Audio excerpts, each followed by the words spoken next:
L'économie reçoit Nafissatou Diouf. Madame Diouf, bonjour. Bonjour. Bonsoir, c'est Solo. Alors, vous êtes écrivaine, auteure d'une dizaine d'ouvrages allant de nouvelles à la poésie, en passant par la littérature pour enfants. Vous venez de publier aux éditions TML Sociobiz, chronique impertinente sur l'économie et l'entreprise. Il s'agit là d'une compilation de 27 chroniques mensuelles parues dans le magazine Réussir de notre ami et non moins confrère Baïdam Wad. Chaque chronique est précédée d'un dessin humoristique de Samba Narcissé. Comme autre occupation professionnelle, vous êtes la directrice de la communication institutionnelle d'une boîte non moins célèbre qui s'appelle Sonatel. Alors, si vous aviez un peu à dresser votre portrait en quelques mots pour faire un peu plus connaissance avec nos téléspectateurs, qu'est-ce que vous diriez? Je sais que c'est très difficile de parler de soi-même. Oui, c'est un peu difficile, mais on va tenter de le faire. Je suis, vous l'avez dit, écrivain, publiant depuis à peu près une dizaine d'années, des ouvrages assez variés, comme vous avez eu à le souligner, et qui collaborent aussi dans des ouvrages collectifs. En tout, en fait, les miens, plus des ouvrages collectifs, une quinzaine, voire un peu plus d'ouvrages. Je me suis intéressée à la chronique journalistique par hasard, on va dire, par opportunité aussi, parce que c'est pas un genre auquel je me prédestinais, mais on m'a tendu la perche, Baïdam Wad, le directeur de publication de Réussir, et je me suis dit pourquoi pas. Il a voulu donner la vision d'un écrivain, on va dire, et aussi de quelqu'un qui vit en entreprise, pour parler du quotidien de l'entreprise et de l'économie en général. Et ça change un peu de la poésie, de la littérature. Ça n'a rien à voir. Je suis rentrée un peu par réfraction dans votre profession, c'est-à-dire que c'est quelque chose, c'est un écrit de l'immédiat, c'est un écrit, c'est un mensuel, donc la parution est quand même pas trop proche, mais en même temps, on est obligé d'être dans l'air du temps, de parler d'actualité. Ce sont souvent des magazines thématiques, collés au thème. Quand ça m'inspirait vraiment pas, je lui disais ça m'inspire vraiment pas, et je faisais quelque chose qui m'interpellait. Justement, comment s'est fait le choix des sujets? C'est au pif, c'est par rapport à l'actualité ou bien comment ça se passe? Pas vraiment. J'ai surtout voulu compiler des chroniques qui avaient plu au public. La chance qu'on a eue avec ces chroniques-là, c'est qu'il y a souvent des retours des lecteurs sur les chroniques, sur le ton sur lequel elles ont été abordées, sur le fond également. Et il y en a qui ont tout de suite plu, qui ont tout de suite accroché, et ce sont celles-là en priorité que j'ai tenu à éditer. Ok, d'accord. Alors, dans cette compile, vous passez en revue un certain nombre de thèmes liés aux questions de développement, de productivité, la société de la consommation, le pouvoir d'achat, beaucoup de sujets, la place de la femme. Alors, c'est un ton toujours assez léger quand même pour des sujets qui sont importants. Alors, pourquoi le choix de l'humour? Oui, parce que l'économie et l'entreprise sont quelque chose aussi, je dirais pas c'est du divertissement, mais ça peut devenir marrant, entre guillemets, ça peut devenir un sujet à sourire, surtout quand on parle de choses qui pourraient fâcher. Je pense qu'on pourrait atténuer avec de l'humour, et c'est ce que j'ai essayé de faire, dire des vérités, faire en sorte que ça percute, que ça ait un sens dans la tête de ceux qui le lisent, en se disant, pourtant c'est vrai, parce que ça l'a interpellé et ça l'a fait rire. Moi, la vie, c'est une façon de passer les messages moins brutale que de dire voilà, ça c'est à mettre à la poubelle, il faudrait faire autrement. C'est une forme d'engagement. Mais écoutez, oui, tout acte d'écriture est un acte d'engagement, surtout sur un sujet comme l'économie et l'entreprise. Ce n'est pas de la fiction, ce sont des choses qui existent, et ce sont des choses sur lesquelles on met le doigt parce qu'il faut que ça change, en tout cas pour certaines. Il y a d'autres choses magnifiques qui sont faites et qui sont dites également dans ces chroniques. Mais en particulier, si ça peut faire progresser l'entreprise et progresser les collaborateurs et les salariés vers des attitudes plus productives pour l'entreprise, c'était réellement ça le pari. Pour en rester un peu au style, on dit souvent que l'humour, c'est le langage des personnes intelligentes. Il n'est pas jusqu'à là. Alors, mais il y a un risque. Le risque, c'est peut-être de tomber dans des clichés et de revenir sur des préjugés limite racistes, comme quoi le noir est incapable de travailler.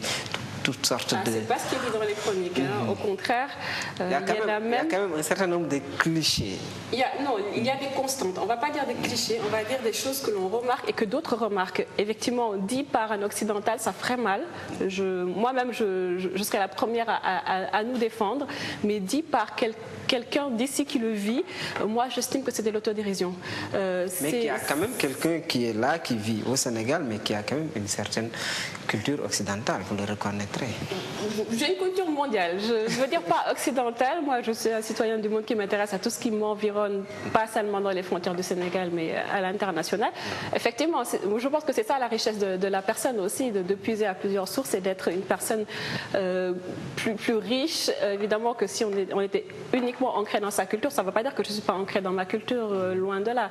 Et je pense que ça me donne cette crédibilité-là, je pense, hein, d'avoir vu comment se fait ailleurs, comment ça marche surtout ailleurs, parce qu'il y a plein de choses aussi qui sont jetées à la poubelle en Occident ou ailleurs. Hein. Donc comment ça marche ailleurs et ce qu'on pourrait adopter comme ce qu'on pourrait donner également de l'extérieur. Donc c'est bien l'enracinement et l'ouverture que prenait le président Senghor. Pour en revenir un peu au livre, alors c'est un peu difficile de faire la part des choses, hein, entre votre expérience personnelle et un peu ce qui relève du roman dans le récit. Alors, pas grand-chose relève de la fiction. Quand bien même c'est romancé, c'est vrai qu'il y a des chroniques qui ressemblent à des nouvelles dedans, qui mettent en scène des personnages complètement inventés. Il y a des situations, il y a des noms, bon. Exactement.